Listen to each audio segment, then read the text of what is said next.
Today our topic is book है हमारी paper second unit first fifth point schooling and education as visualized by different western and Indian thinkers Rousseau Dewey Montessori Gandhi Tagore Krishnamurti Vivekananda Gijubhai Aurobindo and Maharshi Dayanand Saraswati. ठीक है, इनमें से कोई एक पक्का आपके पेपर में आएगा 8 मार्क्स में।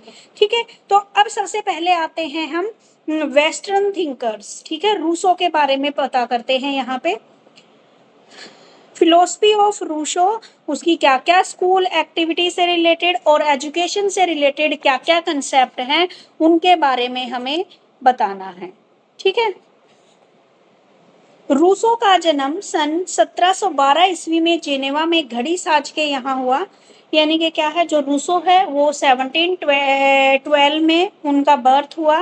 उनके फादर क्या थे, यानी कि घड़ियों को ठीक करते थे। रूसो की जो माता पिता बहुत ही भावुक प्रकृति के व्यक्ति थे। उनका प्रारंभिक जीवन कष्टमय तरीके से व्यतीत हुआ। उसने बाल्यकाल में बहुत सारे उपन्यास पढ़े, धार्मिक ऐतिहासिक पुस्तकों का अध्ययन किया। उनके जीवन पर गहरा प्रभाव पड़ा।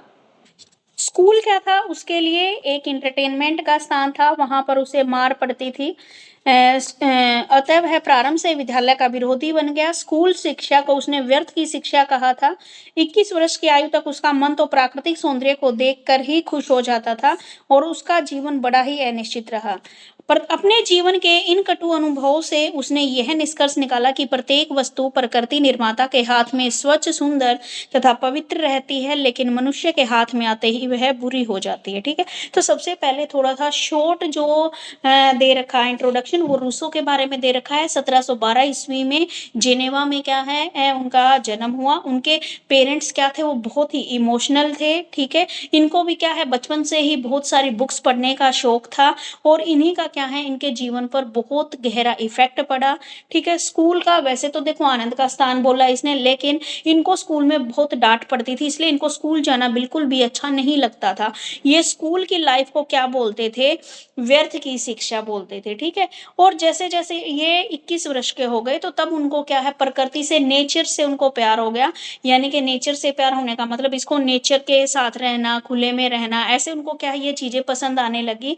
ठीक है, उन्होंने ये बोला कि प्रकृति ने तो क्या है, यानी कि भगवान ने तो सारी चीजें बहुत अच्छी और सुंदर और पवित्र बनाई हैं, लेकिन जैसे ही ये एक मनुष्य के हाथ में आती है तो ये सारी चीजें क्या हो जाती है, बुरी हो जाती हैं। ठीक है, यानी कि ये अपवित्र या मलिन हो जाती है। यानी कि इंसान क्या है, जो प्रकृति से जो चीजें मिली हैं उनको संभाल के नहीं रखता। ठीक है, फिर इनका क्या है, स्कूल की एक्टिविटी से रिलेटेड और एजुकेशन से रिलेटेड क्या है, कुछ इनके सामने आए। देखो भाई, एजुकेशन से रिलेटेड, क्योंकि ये तो शुरू से ही क्या थे, एजुकेशन में इनका मन नहीं था। फिर इनका कैसे एजुकेशन की तरफ इन्होंने स्कूल की एक्टिविटी और एजुकेशन के लिए अपना योगदान दिया। सबसे पहले बात आती है मीनिंग ऑफ एजुकेशन।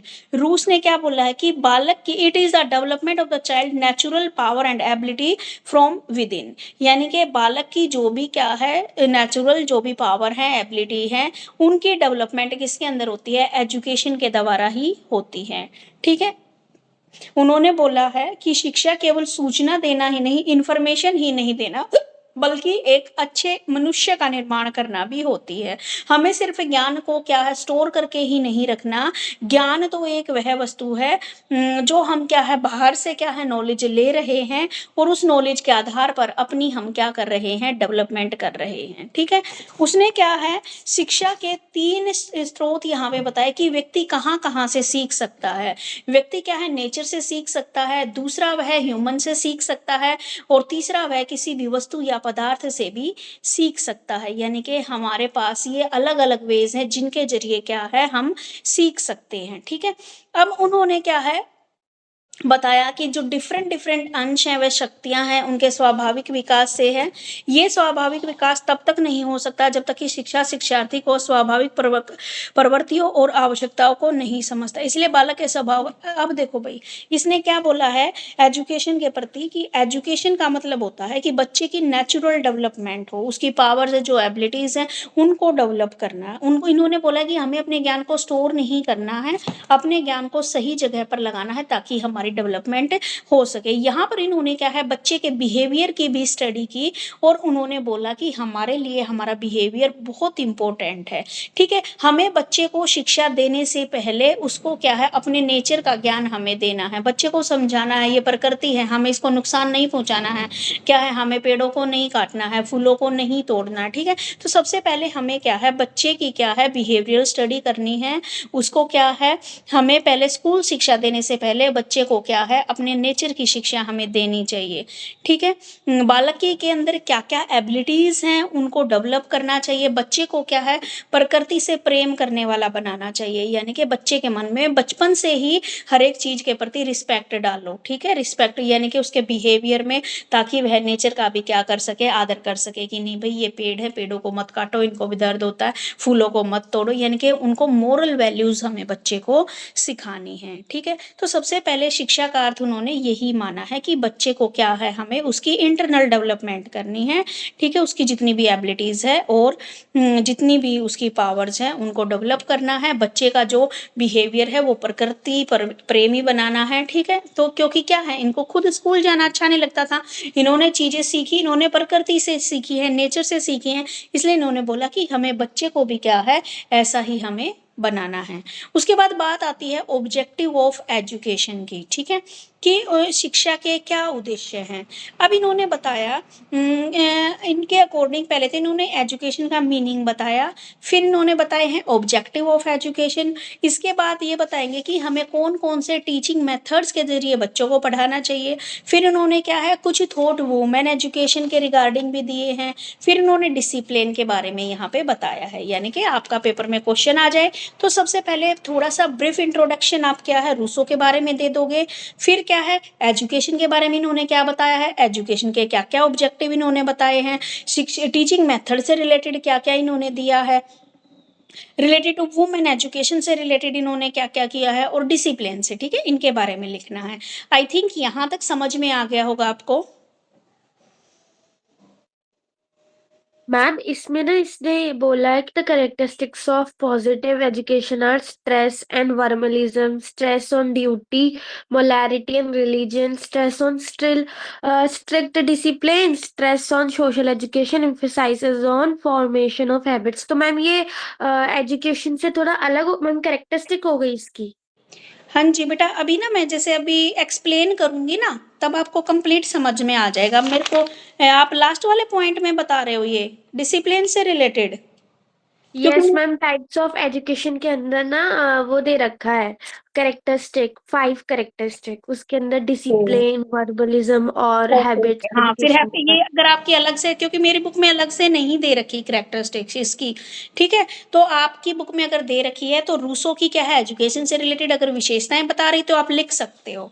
ठीक है, तो अब सबसे पहले तो ओके मैम। मैंने पूछा है इन्होंने दिया है एजुकेशन का जो मीनिंग है, यहाँ तक क्लियर है। Yes ma'am. ठीक है, अब आगे आते हैं ऑब्जेक्टिव ऑफ एजुकेशन।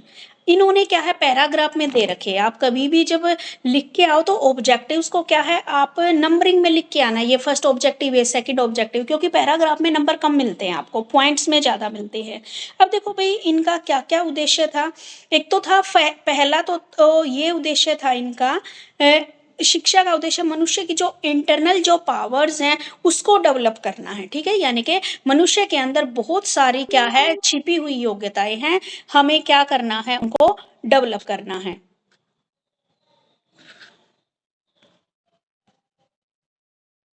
ठीक है, पहली बात तो इन्होंने ये बताई। उसके बाद इन्होंने क्या है दूसरा क्या बताया इन्होंने, एजुकेशन क्या है केवल हमें क्या है नॉलेज को स्टोर नहीं करना है, सिर्फ एजुकेशन ज्ञान प्राप्त करने तक ही सीमित नहीं है, बल्कि क्या है ये हमारे जीवित रहने के लिए भी हमें एजुकेशन जरूरी है। ठीक है, यानी कि एजुकेशन के जरिए हमें इंफॉर्मेशन मिलती है, तो हमें लाइफ लॉन्ग अगर सही से रहना है तो क्या करना है, हमें अपनी एजुकेशन को खाली इंफॉर्मेशन गेनिंग तक ही नहीं रखना, उसको अपनी डेवलपमेंट में भी करना है। ठीक है, यानी कि मेन बात तो क्या है इन्होंने व्यक्ति की डेवलपमेंट के ऊपर जोर दिया है। दूसरा बात क्या बताया है, जो दूषित समाज है इन्होंने उसमें ये चेंजेस लाना चाहते हैं। ठीक है, इस ये क्या है समानता, स्वतंत्रता और न्याय पर आधारित, जहाँ पर वर्ग भेद नहीं है वहाँ पर। एक मिनट रुक जाओ बेटा, मैं इसको ना एक बार इसमें थोड़े डिफिकल्ट दे, ये क्वेश्चन ना बेटा आपकी बुक में दे रखा है डिफिकल्ट, इसको ना आप चैट जीपीटी से करना, इसमें बिल्कुल इजी दे रखा है आपका। मैम मैंने इसका भी एक क्वेश्चन सर्च आउट करा है, तो मैम इसमें क्वेश्चन बोल रखा है इन्होंने, describe the salient future of educational philosophy of Rousseau, हाँ जी, जिसके अंदर मैम उन्होंने टीचिंग के बारे में बता रखा है, कैरिकुलम के बारे में हाँ बता रखा है, जी, और उनकी धारणा, मतलब रूसो का क्या कहना है एजुकेशन पे। हाँ जी, बस इतना ही दे रखा है इसमें। मतलब इजी पॉइंट दे रखे। अब देखो भाई, objective of the education, Rousseau के अकॉर्डिंग ऑब्जेक्टिव क्या है आपके, एक तो बताया है इन्होंने होलिस्टिक डेवलपमेंट, बच्चे की क्या है होलिस्टिक डेवलपमेंट होनी चाहिए, बच्चे की इंटरनल पावर है या जो भी है वो डेवलपमेंट होनी चाहिए। एजुकेशन के जरिए क्या है, ये अपने समाज में क्या है चेंजेज चाहते हैं। तीसरी क्या बताई है इन्होंने, हमारी फिजिकल डेवलपमेंट के बारे में बात की है, इंटेलेक्चुअल डेवलपमेंट के बारे में बात की है, और मोरल डेवलपमेंट के बारे में बात की है। और नेचर से रिलेटेड क्या है हमें, ये क्या थे, एक प्रकृति से प्यार करने वाले थे, तो इन्होंने क्या है यही इन्होंने बोला है कि हरेक बच्चे को क्या है हमें अच्छे स्वभाव देने चाहिए, हमें बिगाड़ना नहीं चाहिए, बच्चे को क्या ऐसी शिक्षा दे जो प्रकृति के नियमों के अनुसार हो। तो ये इन्होंने क्या बताए हैं अपने एजुकेशन के ऑब्जेक्टिव्स बताए हैं, ठीक है। उसके बाद इन्होंने क्या है कुछ thought related to teaching method, teaching method से रिलेटेड कुछ थॉट बताए हैं कि किस प्रकार से हम किस किस मेथड से बच्चे को सिखा सकते हैं। इन्होंने बोला कि हम मान लीजिए बच्चे को हमें क्या, बच्चे की जो इंटरनल जो विवेक शक्ति है उसको हमें क्या है डेवलप करना है, ठीक है। बच्चे को क्या है रटने के ऊपर हमें क्या है जोर नहीं देना है, रोट लर्निंग नहीं करानी है बच्चे की हमें। बच्चे को क्या है कौन कौन से मेथड से इसने पढ़ाने की बात की है, एक तो इन्होंने है लर्निंग बाय डूइंग, ठीक है। ये रूसो ने कहा है कि बच्चों को किताबों से ज्यादा उनको एक्सपीरियंस से सीखना चाहिए, ठीक है।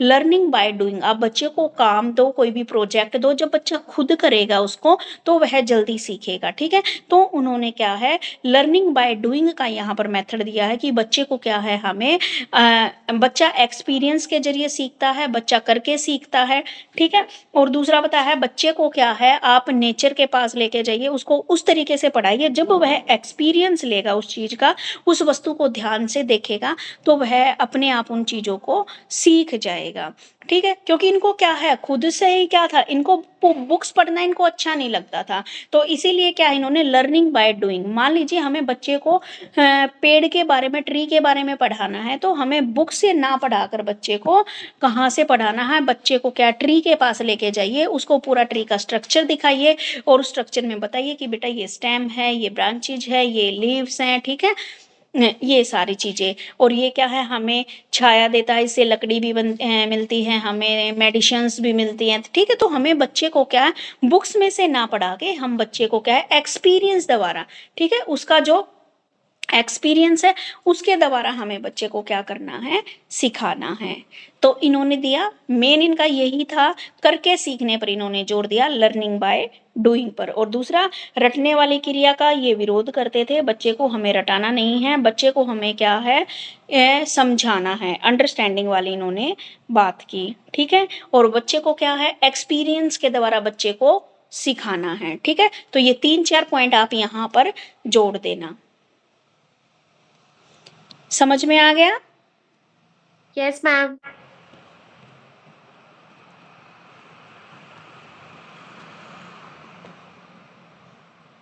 अगला है इसका thought related to women education, कि इन्होंने रूसो ने क्या है यहाँ पर स्त्री शिक्षा के बारे में भी इन्होंने बात की, ठीक है। महिलाओं की शिक्षा पर भी इन्होंने विचार किया, ठीक है। इनका मेन ऑब्जेक्टिव क्या था महिलाओं की शिक्षा के लिए, इनका मेन ऑब्जेक्टिव था कि महिलाओं को भी क्या है हमें शिक्षित करना चाहिए ताकि वह भी क्या है पुरुषों के समान आके रह सके, ठीक है। उनको केवल खाली घरेलू चीजें नहीं सिखानी है हमें, वो अपने पैरों पर खड़ी हो सके, ठीक है। पति बच्चे नौकरी यहाँ तक कि प्रत्येक के लिए झंझट है। अब इन्होंने बताया है कि हमें कोई ना कोई स्किल्स क्या है स्त्रियों को सिखानी चाहिए, जैसे सिलने की, कढ़ाई की, पिरोने की, बुनने की, नाचना गाना, ठीक है। इसी के साथ साथ फिलोसफी में अगर किसी की नॉलेज इंटरेस्ट है, आर्ट में किसी का इंटरेस्ट है, ठीक है। तो क्या है इन्होंने नाचने गाने, इनके घर वाले जो घर पे रह के रहने वाले काम थे उन कामों पर इसने बल दिया। हाँ, लेकिन जो विज्ञान है उसके ये पक्ष में नहीं थे। रूसो का कहना था कि स्त्रियों की प्रकृति पढ़ने लिखने की ओर नहीं होती, यदि वे स्वयं रुचि न दिखाई तो पढ़ना भी निरर्थक है। उन्होंने क्या है, प्रत्येक स्त्री को अपने पति का धर्म, प्रत्येक कन्या को अपनी माँ का धर्म मानना चाहिए। प्रत्येक स्त्री को चाहिए कि वह पुरुष का अध्ययन करे, इसके बिना वह पुरुषों के लिए उपयोगी सिद्ध नहीं होगी। उसने पुरुष की आज्ञा के अनुसार चलना चाहिए।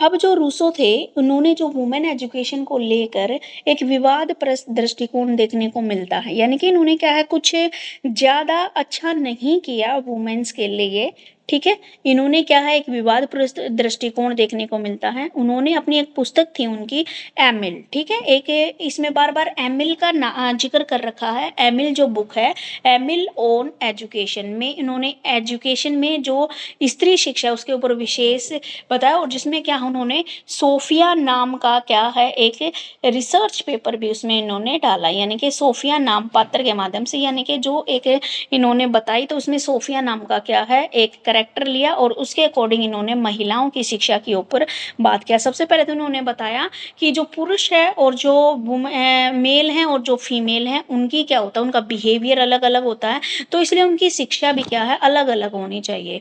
उन्होंने मेन रूप से क्या है महिलाओं के लिए घर पे रहने वाले काम को ही चुना, ठीक है, कि उनको घर में रहकर अपने कर्तव्यों का पालन करना चाहिए, ठीक है। उनको कुकिंग, स्विंग, नैतिक शिक्षा, मैनर्स, ये वाली शिक्षा क्या है हमें उन्हें देनी चाहिए, ठीक है। नैतिक विकास की, हाँ, उन्होंने क्या है कि वुमेन्स का क्या है भावनात्मक और संवेदनशील माना है उनको, उनकी मोरल डेवलपमेंट की बात की है, ठीक है, और उनकी इमोशनल डेवलपमेंट के ऊपर बात की है। हाँ, लेकिन इन्होंने क्या है कि महिलाओं को क्या है उनको स्वतंत्रता देनी चाहिए, लेकिन एक लिमिट में देनी चाहिए। महिलाएं क्या है जो भी काम करे एक सोशल जो भी रूल्स होते हैं उनके अधीन रहकर काम करे, ठीक है, यानी कि सामाजिक नियमों के अधीन रहकर ही वो काम करे।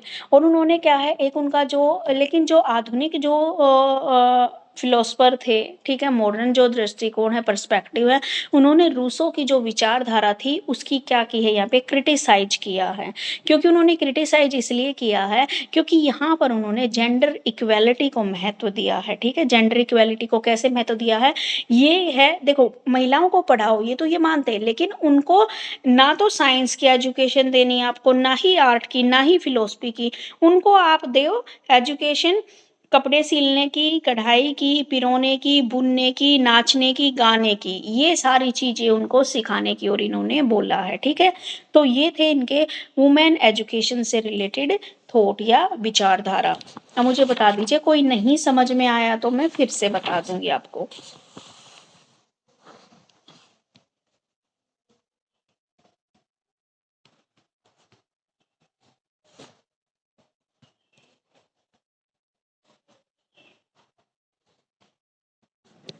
Ma'am clear. क्लियर है, ठीक है बेटा। Yes ma'am. आगे बात आती है फिर इनकी थॉट रिलेटेड टू डिसिप्लिन, ठीक है। रूसो है उन्होंने जो एजुकेशन फिलोसफी है उसने डिसिप्लिन के ऊपर बहुत इंपॉर्टेंट और आधुनिक दृष्टिकोण दिया है। इन्होंने इन्होंने बोला कि हमें सेल्फ डिसिप्लिन रहना चाहिए और नेचुरल डिसिप्लिन पर इन्होंने अपने यहाँ पर क्या है जोर दिया है, ठीक है। इसने कुछ विचार दिए हैं, एक तो प्रकृति के अनुशासन से रिलेटेड, और एक इसने बोला है दंड का विरोध बोला है, स्वतंत्रता और अनुशासन के बारे में, सेल्फ डिसिप्लिन की, टीचर का क्या रोल होता है, ठीक है, और आधुनिक शिक्षा के महत्व के बारे में इन्होंने यहाँ पे बताया है, ठीक है। ये आपकी बुक में से नहीं करा रही मैं, ठीक है। तो सबसे पहले इन्होंने क्या है प्रकृति के प्रति अनुशासन, इन्होंने क्या है मेन तो क्या है डिसिप्लिन के ऊपर बहुत जोर दिया है, ठीक है, जिसमें उसने सेल्फ डिसिप्लिन और नेचुरल डिसिप्लिन। तो सबसे पहले बात आती है नेचुरल डिसिप्लिन। रूसो का ये मानना है कि हमें बच्चे को क्या है प्रकृति के नियमों को सिखाना चाहिए, ठीक है, कि हमारे नेचर के क्या क्या लॉ है, क्या क्या है, उनको हमें सिखाना चाहिए। उन्हें बच्चों को क्या है हमें सजा देने की बजाय उसको क्या है प्रकृति से क्या है उसका एक्सपीरियंस कराना चाहिए। अगर बच्चा मान लीजिए आग को छूता है,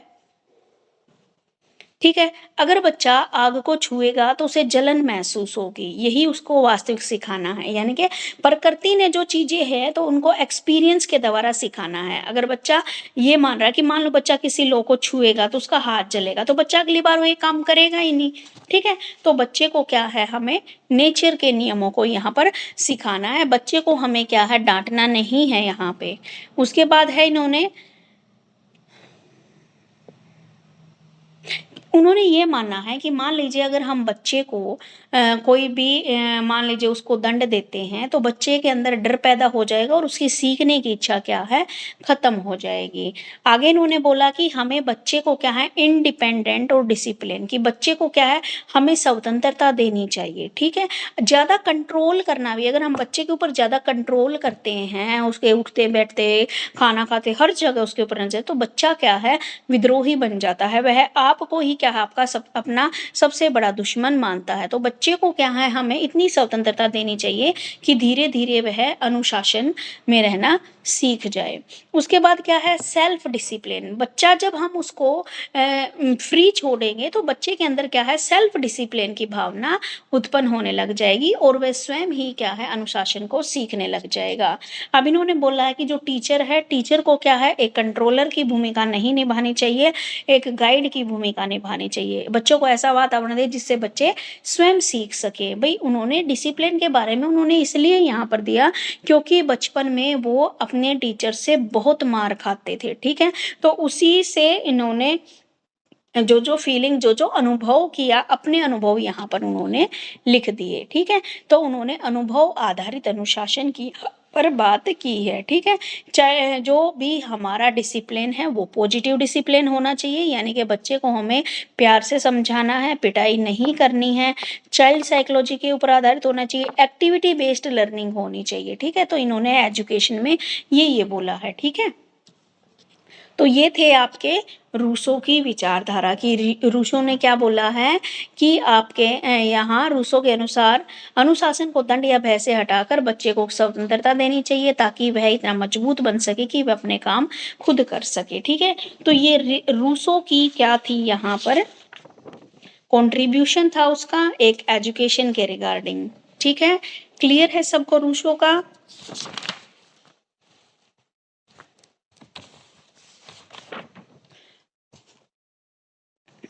उसके बाद बात करते हैं जॉन डीवी की।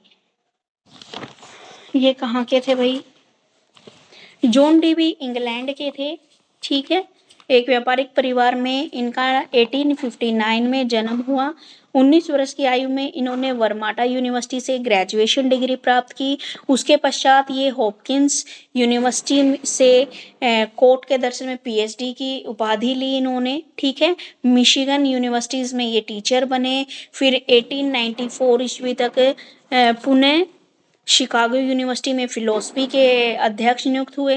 1903 से 1904 तक वह एजुकेशन के डायरेक्टर रहे। यानी कि यहाँ पर क्या है पूरा का पूरा इन्होंने क्या है जॉन डीवी के बारे में बता दिया। तो इतना डिटेल में आपको क्वेश्चन में लिखने की ज़रूरत नहीं है क्योंकि यहाँ पर हमें सिर्फ जॉन डीवी के अनुसार एजुकेशन के क्या क्या ऑब्जेक्टिव्स हैं उनके बारे में यहाँ पर बताना है। तो सबसे पहले बता दोगे कि जॉन डीवी ने इंग्लैंड में उनका जन्म हुआ 1859 में। वर्माटा यूनिवर्सिटी से उन्होंने ग्रेजुएशन की। फिर अलग अलग समय में वह क्या है अलग अलग उपाधियां उन्होंने प्राप्त की। पीएचडी की डिग्री ली उन्होंने।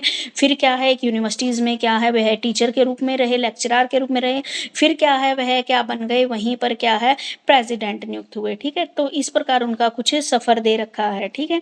इसी के दौरान क्या है डुई ने क्या है वे एक अमेरिकी क्या थे, शिक्षा शास्त्री थे। उन्होंने प्रोग्रेसिव एजुकेशन का जनक उन्हें माना जाता है, ठीक है। उन्होंने एजुकेशन को जीवन से जोड़ने और एक्सपीरियंस बेस्ड बनाने पर जोर दिया, ठीक है। उन्होंने एजुकेशन को क्या करने के लिए अपने लाइफ के साथ, यानी कि इन्होंने बोला कि बच्चे को अगर हमें सिखाना है ना, तो लाइफ की प्रॉब्लम के साथ उसकी चीज़ों को अटैच करो, बच्चा जल्दी सीखेगा। अब मान लीजिए अगर हमें बच्चे को प्लस या माइनस सिखाना है, तो हम बच्चे को क्या है, दुकान पे लेके जा सकते हैं और बोलेंगे बेटा आप ना इतने में आपको 100 रुपीज़ दे रही हूँ और आप इतने का सामान लेके और बाकी मुझे बताओ कितने बचे।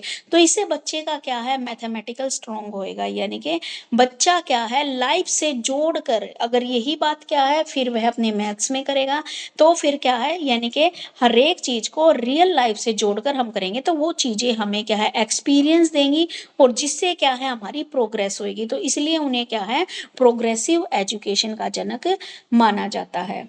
अब देखो भाई, उन्होंने क्या क्या दिया है भाई, शिक्षा के क्या क्या उद्देश्य बताए हैं, उन्होंने शिक्षा के बारे में क्या क्या बातें की गई हैं।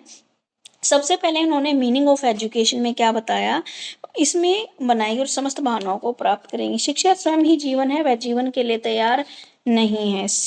शिक्षा व्यक्ति की उन सभी आंतरिक शक्तियों का विकास है जो उसे वातावरण के कंट्रोल से समर्थ बनाएगी और उसकी समस्त संभावनाओं की प्राप्ति कराएंगी। इन्होंने क्या बोला है, जॉन डीवी ने, कि व्यक्ति, एजुकेशन व्यक्ति की सारी इंटरनल पावर होती है, उसको डेवलप करती है और ये हमें इन्वायरमेंट को कंट्रोल करने में समर्थ बनाती है और समस्त जो भी हमारी पोटेंशियल है या जो भी गोल्स हैं उनको अचीव करने में हमारी हेल्प करती है। ये बताया है जॉन डीवी ने, इसका उद्देश्य है। जॉन डीवी का ये मानना है कि एजुकेशन स्वयं जीवन है, ठीक है, स्वयं ही जीवन है, वह जीवन के लिए तैयारी नहीं है। जॉन डीवी का विचार था कि जगत में व्यक्ति खाली नहीं बैठना चाहिए, वह हमेशा कुछ न कुछ क्या है, एक्सपीरियंस करते रहना चाहिए, उसको कुछ न कुछ सीखते रहना चाहिए, ठीक है। और ये एक्सपीरियंस का जो आप बार बार सीख रहे हो, इसी की प्रोसेस को उन्होंने क्या माना है, एजुकेशन माना है, ठीक है। इसलिए व्यक्ति को सच्चाई, आदर्शों, मूल्यों के फलस्वरूप निर्मित करता रहता है, यानी कि कुछ ना कुछ उसको खाली नहीं बैठना, कुछ ना कुछ सीखते रहना है, ठीक है। जॉन डीवी ने क्या है, एजुकेशन को एक सोशल प्रोसेस माना है, समाज में रहकर बच्चा सीखता है। स्कूल जो होते हैं वो भी क्या है, समाज का एक छोटा रूप है जहाँ बच्चे सामाजिक जीवन के लिए तैयार किए जाते हैं, ठीक है। तो ये बताया उन्होंने एजुकेशन के बारे में। मेन तो इनका विचार यही था कि व्यक्ति को कभी भी खाली नहीं बैठना चाहिए, उसको कुछ ना कुछ सीखते रहना चाहिए, ठीक है। उसके बाद बात आती है ऑब्जेक्टिव ऑफ एजुकेशन, कि जॉन डीवी ने क्या ऑब्जेक्टिव दिए हैं।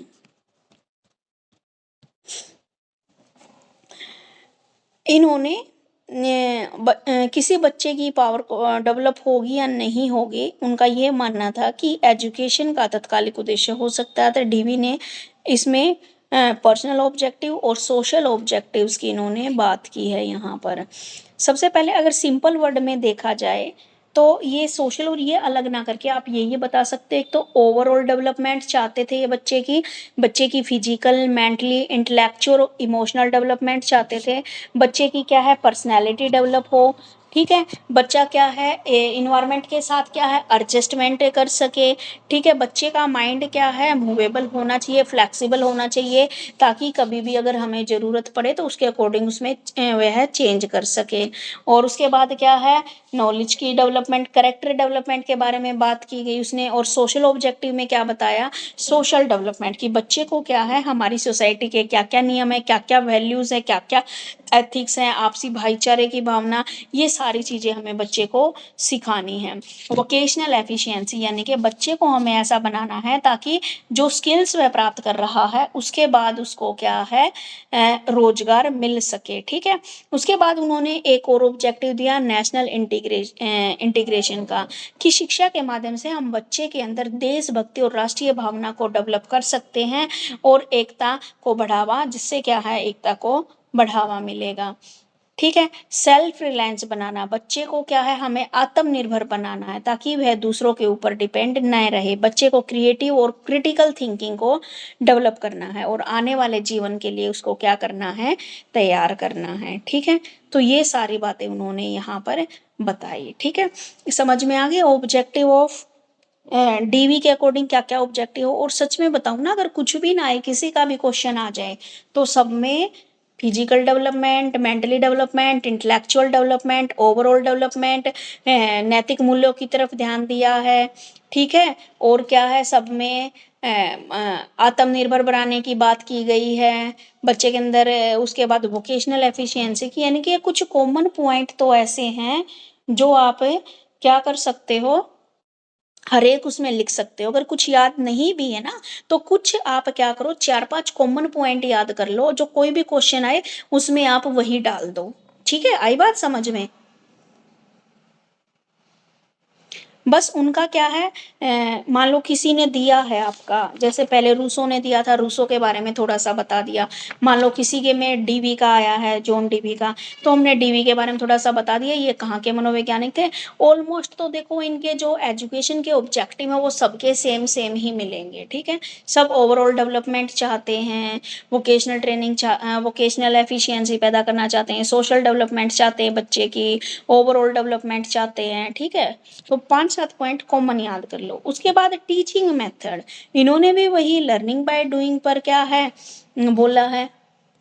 टीचिंग मेथड में भी इन्होंने जैसे उसमें बोला था कि बच्चे को हमें क्या है, लर्निंग बाय डूइंग करके सिखाना है, तो इन्होंने भी क्या है, सेम ऐसी ही बात बोली है कि हमें बच्चे को इस तरीके से सिखाना है ताकि वह खुद करेगा तो खुद सीख जाएगा। ठीक है, तो अब इसके लिए इन्होंने क्या है, सबसे पहले तो इन्होंने बोला है एक लर्निंग बाय डूइंग पर आधारित होनी चाहिए। बच्चे को प्रॉब्लम सॉल्विंग मेथड से भी हमें पढ़ाना चाहिए कि बच्चे को हमने कोई प्रॉब्लम दे दी, भाई आप घर से इसको सोल्व करके ले, और जिसको नहीं समझ में आया वो फिर से आप कर सकते हो। प्ले वे मेथड की भी इन्होंने बात की है कि छोटे बच्चे के लिए हमें क्या है, खेल खेल में हमें बच्चे को सिखाना चाहिए। ठीक है, और मेन तो क्या है, इन्होंने बच्चे के ऊपर करके सीखने के ऊपर इन्होंने बात की गई है, और कुछ ज़्यादा इन्होंने यहाँ पे नहीं बता रखा। उसके बाद कैरिकुलम कैसा होना चाहिए, कैरिकुलम के बारे में इन्होंने बात की है कि बच्चे का कैरिकुलम ऐसा होना चाहिए जो उसके रियल लाइफ से को रिलेट करता हो। ऐसे सब्जेक्ट हमें बच्चे को नहीं पढ़ाने हैं जो कि क्या है, उसके जीवन से कुछ लेना देना ही नहीं है उसका। ठीक है, तो हमें वो चीजें बच्चे को सिखानी है जो उसके रियल लाइफ से रिलेटेड हो। ठीक है, और दैनिक आवश्यकताओं के साथ, यानी कि हमें प्रैक्टिकल नॉलेज के ऊपर इन्होंने ज्यादा ध्यान दिया है। अब हम देखो, हम साइन कोस थीटा सीख रहे हैं, मैथ में आप लोगों ने भी पढ़ा होगा ट्रिग्नोमेट्री। रियल लाइफ में कहाँ पे हम ट्रिग्नोमेट्री यूज कर रहे हैं, कहीं पे भी नहीं कर रहे। बस बच्चे का क्या है, प्रेशर इतना डाल रखा, ट्रिग्नोमेट्री करो करो, लेकिन रियल लाइफ में तो वो यूज ही नहीं हो रही। तो इन्होंने बोला हमें कैरिकुलम ऐसा बनाना है जो बच्चे को रियल लाइफ में काम आ सके, वो प्रैक्टिकल चीजें सिखानी है जो आगे फ्यूचर में उसके काम आ सके। जो काम नहीं आनी है वो उसको मत पढ़ाओ। ठीक है, अब स्कूल से रिलेटेड क्या क्या थॉट थे इनके, स्कूल से रिलेटेड इन्होंने बोला है, स्कूलों को दोषपूर्ण बतलाया और एक्टिविटी स्कूल्स का सूत्रपात किया। उन्होंने प्रचलित पाठ्यशालाओं की आलोचना करते हुए कहा कि वे समय के परिवर्तन के प्रति उदासीन है, उसमें पूर्व परंपराओं का, देखो ये क्या है, स्कूल के प्रति तो इनका रवैया कैसा था, अच्छा नहीं था। इनका मानना था कि आज भी बच्चों को स्कूल में वही पुरानी सभ्यताओं के अनुसार बच्चे को सिखाया जाता है, खुद से करने का बच्चे को कोई अवसर नहीं दिया जाता। बच्चे को क्या है, एक रटा रटाया कैरिकुलम उनके सिर पे थोप दिया जाता है। हर साल क्या वो एग्जाम देते हैं, पास हो जाते हैं, और अगली क्लास में जाके ये चीजें भूल जाते हैं। ठीक है, तो स्कूल से क्या है, वो ज्यादा कनेक्टेड नहीं थे। उसके बाद है thought related to teacher, teacher संबंधी क्या विचारधारा थी उनकी।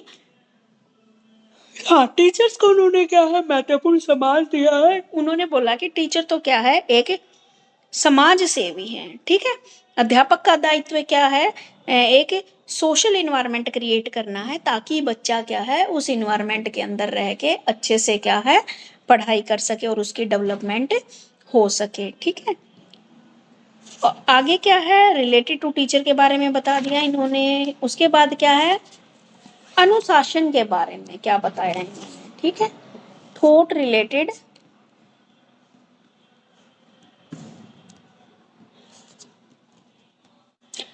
डिसिप्लिन।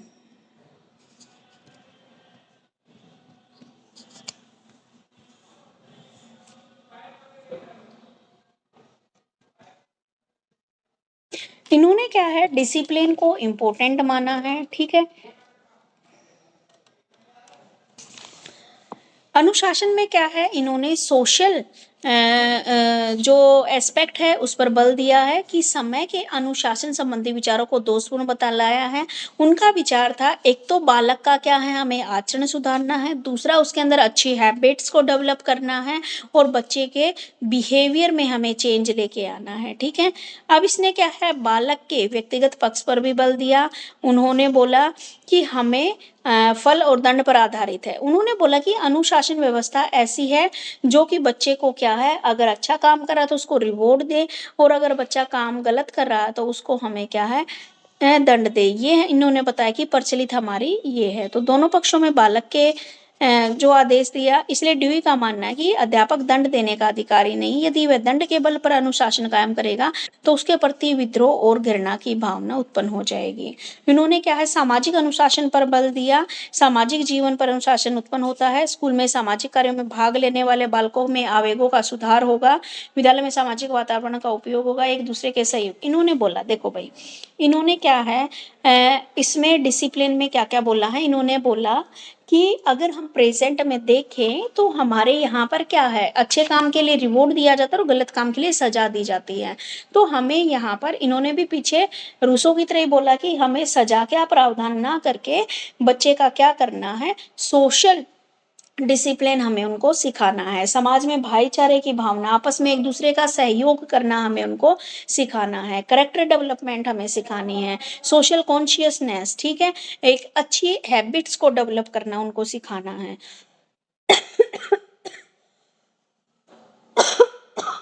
ताकि बच्चा क्या है, एक सोशल प्राणी, क्योंकि बच्चे को क्या है, समाज में रहना है, एक सोशल सामाजिक प्राणी है वह, ठीक है। तो ये बात आपकी आती है। आ गया समझ में? ये था आपका किसका, जॉन डीवी का, यस मैम। ठीक है। उसके बाद बात आती है मारिया मोंटेसरी की, ठीक है, वो कैसे सिखाती हैं। जो मारिया मोंटेसरी है, डॉक्टर मारिया मोंटेसरी, उन महान शिक्षाविदों में से एक है जिन्होंने शिक्षा के क्षेत्र में क्या है, क्रांति ला दी। 31 अगस्त 1870 में इनका जन्म हुआ। मारिया इटली की पहली महिला थी जिन्होंने 1896 में डॉक्टर ऑफ मेडिसिन की डिग्री प्राप्त की। इनके अनुसार स्कूल एक्टिविटी, अब थोड़ा सा एक्सप्लेन कर दिया इसके बारे में, मारिया मोंटेसरी के बारे में।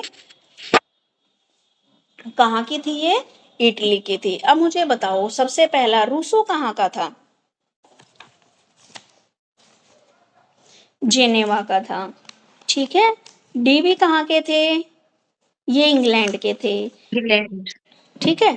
और मारिया मोंटेसरी कहाँ की है, ये इटली की है। ये पहली महिला थी जिन्हों 1896 में क्या किया, डॉक्टर ऑफ मेडिसिन की डिग्री इन्होंने प्राप्त की। फिर क्या है, इन्होंने शिक्षा के बारे में कुछ एक्टिविटीज स्कूलिंग और एजुकेशन से रिलेटेड देखी। उनके अनुसार शिक्षा वह सक्रिय साधन है। डॉक्टर मारिया मोंटेसरी ये मानती है कि एजुकेशन क्या है, एक एक्टिव फैक्टर है, ठीक है, जिसमें बच्चा क्या है, एक्टिव तरीके से सीखता है, बच्चे का जीवन व्यापकता को प्राप्त करता है। बच्चे के अंदर क्या है, डिफरेंट डिफरेंट प्रकार के एट्रीब्यूट्स होते हैं, और ये सारे जितने भी एट्रीब्यूट्स हैं, जितने भी गुण हैं, टीचर को क्या है, इन्हें बच्चों के ये जो जो उनके अंदर अच्छी अच्छी आदतें हैं उनको डेवलप करना है, ठीक है, उनकी छिपी हुई पावर को डेवलप करना है। छिपी हुई पावर का मतलब, मान लीजिए कोई बच्चा क्या है, ड्राइंग करने में बहुत अच्छा है लेकिन वह करता हुआ शर्माता है ड्राइंग, तो हमें बच्चे को कि उस ड्राइंग स्किल्स को क्या करना है, डेवलप करना है। दूसरी बात बताइए, अगर अगर मान लीजिए किसी बच्चे को पोयम या कविता बहुत अच्छी आती है सुनानी, लेकिन क्या है वह सुनाने से डरता है, तो हमें बच्चे के अंदर डेवलप करना उसके उस गुण को, ठीक है। तो मारिया मोंटेसरी बोलती है कि ये हमारा क्या है, एजुकेशन एक एक्टिव फैक्टर है, ठीक है। और हमें क्या है, डिफरेंट डिफरेंट प्रकार के हर एक व्यक्ति में कोई ना कोई क्वालिटीज होती है, और हमें बच्चे की उन क्वालिटीज को क्या करना है, डेवलप करना है। उनके दर्शन में इसके लिए क्या, बच्चे की क्वालिटीज को डेवलप करने के लिए क्या करना चाहिए हमें, बच्चे को क्या है, बिल्कुल फ्री इन्वायरमेंट देना है। हमें फ्री इन्वायरमेंट का मतलब, आप मान लीजिए आपका बच्चा आर्ट में अच्छा, तो हमें बच्चे को क्या है, समय दे दिया, भाई तू फ्री है, कोई भी आर्ट बना, तो वो क्या अपने मन से, और जो जो कलर उसको सिलेक्ट करने हैं वो बड़े अच्छे से बनाएगा। एक आप उसके सिर पे बैठे हो, नहीं ये वाला कलर नहीं वो वाला कलर, तो बच्चा इरिटेट हो जाता है। तो इन्होंने बोला है सबसे पहले तो बच्चे को हमें थोड़ा सा स्पेस देना है, थोड़ा सा स्वतंत्रता देनी है, ठीक है, उस ताकि वह सेल्फ कंट्रोल्ड रहे। सेल्फ कंट्रोल्ड का मतलब क्या है, फिर उसको पता लगेगा कि मेरे अगर मैंने ज़्यादा कलर खराब किए तो मेरे नए कलर नहीं आएंगे, ठीक है। तो इस प्रकार क्या है, बच्चे को क्या है, स्वतंत्रता देनी चाहिए थोड़ी। उसके बाद क्या है, इंटरनल और स्वयं की जो सेल्फ डेवलपमेंट, उनका मानना था कि बच्चे की जो डेवलपमेंट है वह अंदर से होती है, ठीक है। और उनका मेन ऑब्जेक्टिव ही क्या है, बच्चे की डेवलपमेंट, ठीक है। तो बच्चे को क्या है, हमें गाइड करना है, और बच्चा जो गाइडेंस उसको मिलेगी उसकी सहायता से उसकी डेवलपमेंट होएगी, ठीक है। व्यक्तिगत का सिद्धांत, दो बच्चे एक जैसे नहीं हो सकते। इन्होंने ये भी बोला है कि हमें क्लास में ये मेंटेन करके रखना है, जो पर्सनैलिटी होती है, हर एक बच्चे की पर्सनैलिटी एक जैसी नहीं है, ठीक है। दो बच्चे कभी भी एक जैसा उनका नजरिया नहीं हो सकता, वे ना तो फिजिकली एक दूसरे के जैसे है, ना ही मेंटली, ठीक है। तो हमें क्या है, बच्चे को एक सेपरेट इंडिविजुअल क्या देना चाहिए उसको, हर एक बच्चा अलग है, तो उसी के अकॉर्डिंग हमें क्या करना चाहिए, समझना चाहिए उसकी भावनाओं को, ठीक है। उनको रिवॉर्ड भी देना चाहिए, रिवॉर्ड के पक्ष में बिल्कुल नहीं थी। इसके अनुसार बच्चे का अपना डेवलपमेंट ही उसकी सच्ची व एकमात्र खुशी है, यानी कि बच्चे के अंदर जो डेवलपमेंट हुई है वही उसके लिए सच्ची खुशी है। खाली ये एक रिवॉर्ड देने से काम नहीं चलेगा। व्यक्तित्व का सिद्धांत का मतलब, हर हमारी क्लास में मान लीजिए 10 बच्चे हैं, तो 10 बच्चों का बिहेवियर अलग है, बच्चों का क्या है, काम करने का तरीका अलग है। तो यहाँ पर हमें सबको महत्व देना है, ठीक है। ये नहीं है कि एक बच्चा क्लास में मॉनिटर है तो टीचर उसी की सुने, नहीं। जो बिल्कुल बच्चे को कुछ नहीं आता उसकी तरफ भी ध्यान देना है, जो क्लास में इंटेलिजेंट है उसकी तरफ भी ध्यान देना है। उसके बाद क्या है, स्वयं शिक्षित होने का सिद्धांत। अब इन्होंने बोला है कि बच्चा स्वयं द्वारा शिक्षित होने से ही सच्चा डेवलपमेंट कर पाएगा। हस्तक्षेप बच्चे को वह खुशी प्रदान नहीं होती जो स्वयं द्वारा। अब देखो भाई, अगर हम बच्चे को खुद कुछ करके सीखने की कोशिश करने देते हैं तो बच्चा क्या है, उस चीज को जल्दी सीखता है, ठीक है। कोई भी एक्टिविटी आपने बच्चे को करने को दे दी और आपने कोई हेल्प नहीं की, बच्चा उसको खुद करेगा तो नेक्स्ट टाइम क्या, बच्चा उसको अपने आप कर देगा। अगर कोई एक्टिविटी जिसमें आपने उनकी हेल्प की तो बच्चा क्या भूल जाएगा, अगली बार नहीं करके दिखाएगा।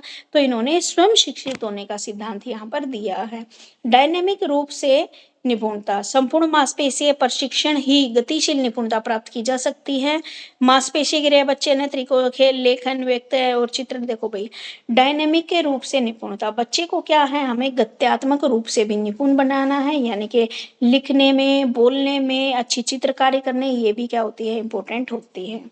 उसके बाद बात आती है इसके क्या क्या मेथड्स हैं, ठीक है। Education philosophy and method of Maria Montessori की, किस प्रकार हम बच्चे को सिखा सकते हैं। मारिया मोंटेसरी ये बोल रही है, देखो, बच्चे का घर, पर्यावरण का निर्माण करना, आजादी एवं अनुशासन में घनिष्ठता, व्यक्तिगत नैतिकता का विकास, ठीक है। ये बताते हैं जब बच्चा घर पे होता है, मान लीजिए हमारे पास तो स्कूल में तो 3 साल में आया, 3 साल का या 3+ का बच्चा आया है, तो उससे पहले तो आपके घर में ही था। तो घर का इन्वायरमेंट हमें ऐसा बनाना है ताकि बच्चे को क्या है, पढ़ाई से प्यार हो। आजादी एवं अनुशासन में घनिष्ठता, बच्चे को क्या है, हमें फ्रीडम भी देनी है काम को करके दिखाने की। उसके बाद क्या है, व्यक्तिगत नैतिकता का विकास। इसमें क्या है, व्यक्तिगत विकास किया जा सकता है, आरंभ कर देना चाहिए। मोंटेसरी ने अपनी पुस्तक the discovery of the child में अंतिम अध्याय उन्होंने इसी क्षेत्र पर जोर दिया है, यानी कि इन्होंने क्या-क्या बोला है, एक तो बेटर एनवायरनमेंट क्रिएट करो आप अपने घर में ताकि बच्चे क्या है पढ़ सके, उनको क्या है कुछ आज़ादी दो, व्यक्तिगत मोरालिटी को डेवलप करना, ठीक है? ये सारी चीज़ें इन्होंने यहाँ पर बताई हैं। अब इन्होंने और क्या-क्या योजनाएँ बताई हैं, जीवन को सैद्धांतिक बजाय प्रैक्टिकल बनाना, यानी कि हमें बच्चे को थ्योरेटिकल चीज़ें नहीं रटवानी, उसको प्रैक्टिकल चीज़ें करवाओ, प्रैक्टिकल चीज़ें करेगा बच्चा तो क्या है, वह सीखेगा, जीवन में उसके काम आएगा। बच्चे को क्या है इंद्रिय प्रशिक्षण देना, ठीक है?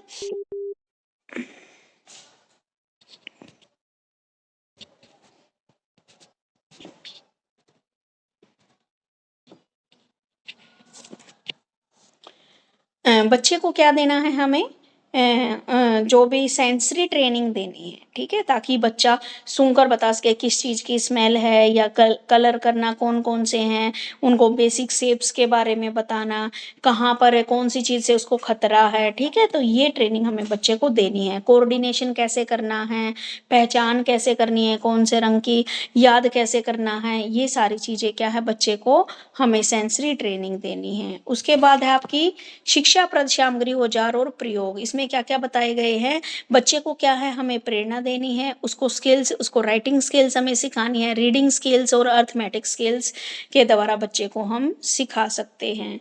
बच्चे को अक्षर ज्ञान दिया जाता है, उनसे वो उच्चारण करवा के देखा जाता है, ठीक है? ये सारी चीज़ें इन्होंने बताई हैं। एक टीचर का क्या रोल बताया है मोंटेसरी ने, टीचर को क्या है एक ऑब्जर्वर की भूमिका में निभानी चाहिए, ठीक है? उसे बच्चों की साइकोलॉजी व टीचर के डायरेक्टनेस की संज्ञा दी है, यानी कि साथ-साथ उसे मौन शक्ति भी प्राप्त हो। मोंटेसरी स्वयं एक डॉक्टर, एक वैज्ञानिक व एक पुजारी के रूप में भी कार्य करती थी। वह बच्चों की प्रगति का निरीक्षण करती और वैज्ञानिक रूप से कार्य करती, बच्चों के प्रति पुजारी की तरह विनम्र, बच्चों की प्रत्येक समस्या का पहचान, उसका सुझाव प्रस्तुत करती, तो डॉक्टर के रूप में कार्य करती और तीनों रोल्स निभाने के लिए अध्यापक में मार्गदर्शन तथा निपुणता के हर चीज़ की व्यवस्था करने की योग्यता होनी चाहिए। देखो भई टीचर की का रोल इन्होंने क्या बताया, इन्होंने टीचर का रोल बताया एक ऑब्जर्वर का, यानी कि हम क्या कर रहे हैं, हमारा टीचर उसको ऑब्जर्व करेगा, ध्यान से देखेगा, अगर हम गलती कर रहे हैं तो हमारा टीचर उनको क्या है करेक्ट करने की कोशिश करेगा, ठीक है? तो इन्होंने बताया है कि सबसे पहले बच्चे को क्या है, हम तो क्या ऑब्जर्व करना है कि बच्चे इस समस्या को पहचान पाए हैं या नहीं, क्या प्रॉब्लम है उनके सामने, क्या सुझाव दिया गया है, ठीक है? वो एक डॉक्टर के रूप में भी काम करती थी, ठीक है? और अलग-अलग रोल्स को भी प्ले करती थी, ठीक है? तो ये थी आपकी मारिया मोंटेसरी की टीचिंग मेथड, ठीक है? यानी कि पूरा उसका एजुकेशन में क्या विशेषता है या क्या उसके व्यूज़ हैं, उनके बारे में थी, ठीक है? तो आज आपके जो वेस्टर्न थिंकर्स हैं, वो सारे खत्म हो गए, बाकी क्या है आपके इंडियन थिंकर्स आ जाएँगे, ठीक है? इंडियन थिंकर्स के बारे में हम कल वाली क्लास में बात करेंगे। मैम कल तो सैटरडे है। बेटा मंडे को कर लेंगे। कल वाली क्लास मतलब ये समझा करो सैटरडे संडे तो मंडे को ही होगी आपकी। Okay ma'am. ठीक है, और लेकिन आपको पढ़ के आना है घर से, क्या पढ़ के आना है, गांधी जी की क्या विचारधारा थी, ठीक है? बेसिक एजुकेशन का, गांधी के बारे में, रविंद्रनाथ टैगोर, कृष्णमूर्ति, तुम लोगों को ही देती हूँ एक एक। सिद्धि, एक टॉपिक चुन लो इसमें से, इंडियन थिंकर्स में से। मैम महात्मा गांधी। ठीक है, महात्मा गांधी के ऊपर जहां से आपको इजी लगे ना बेटा वहां से बताना है। ये बुक में मुश्किल दे रखा आपका, मैंने अभी जो पढ़ाया है वो सारा चैट जीपीटी पे से पढ़ाया है। Okay ma'am. ठीक है, गांधी के बारे में बताएगी सिद्धि, लिख लेती हूँ। मैम, हाँ जी बेटे। आपने जो अभी वेस्टर्न के बारे में बताया है वो कौन सा बुक से था? अभी मैं बुक से नहीं पढ़ा रही थी, बुक तो मेरे पास है बेटा, लेकिन मेरे को ना बुक में पैराग्राफ में दे रखा था, अच्छा नहीं लगा तो मैंने ना चैट जीपीटी पे से वो किया था, गूगल पे। तो वहां से कर सकते हैं मैम। हाँ कर सकते हो, कहीं से पढ़ो, फ्लेक्सिबिलिटी है आपके पास। Okay ma'am. उस पे इजी लगा मुझे। मैम आप स्टार्टिंग में ही बता देते, हम पहली चैट जीटी पे पहुंच जाते। नहीं पता है क्या है, उसमें आपको करंट की नॉलेज दे रखी होती है, बुक्स में यस क्या है, मैम। यही चीजें हमने पढ़ी थी, मतलब इनमें चेंज तो कुछ करते नहीं, वही हर बार एडिशन एडिशन छापते रहते हैं, कोई नई चीज आती है उसको भी ऐड नहीं करते ये। Yes, ma'am. मैम वो चैट जीपीटी ना पॉइंट बाय पॉइंट जो है वो देता है, वो अच्छा होता है हाँ याद पॉइंट। करने में और समझने में भी। हाँ जी, तो मैं तो हर बार बोलती हूँ ना बेटा, आप कहीं से भी आप जस्ट टॉपिक डाल लो और टॉपिक के जहां से आपको इजी लगे वहां से नोट्स बनाओ अपने। मैं तो कभी बोला ही नहीं कि आप बुक किस लैंग्वेज याद करो। Okay ma'am, thank you. हाँ उमा शंकर अभी ऐसे थैंक यू नहीं बता कौन सा टॉपिक करके लाएगा। ये दे दीजिए, अगला मुझे दे दीजिए, रविंद्रनाथ टैगोर को। ठीक है, ये उमा शंकर बताएगा रविंद्रनाथ टैगोर ने क्या क्या शिक्षा के बारे में बताया। और बताइए, अगला बच्चा बताइए कौन बताएगा।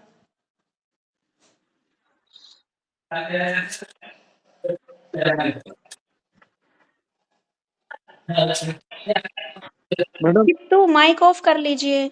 हाँ जी बेटे। मैडम हाँ जी बेटे। ये हॉट सब्जेक्ट आप ही पढ़ाएंगी? क्या? जो हॉट सब्जेक्ट होंगे तो आप ही पढ़ाएंगी वो भी? हाँ मैं ही पढ़ाऊंगी, क्या हुआ मेरा समझ में नहीं आता क्या? ना मेरे बोलने का मतलब ये है ना, जो हॉट सब्जेक्ट होंगे तो आप ही पढ़ाओगी उनको भी? हाँ मैं ही पढ़ाऊंगी, लेकिन इंग्लिश मैं नहीं कराऊंगी, उसको दूसरी मैम कराएंगी। आपके 9 सब्जेक्ट है ना, 9 में से इंग्लिश मैं टीच नहीं करती, इंग्लिश के लिए दूसरी टीचर है। ना क्लास ऑनलाइन ही होगी सब?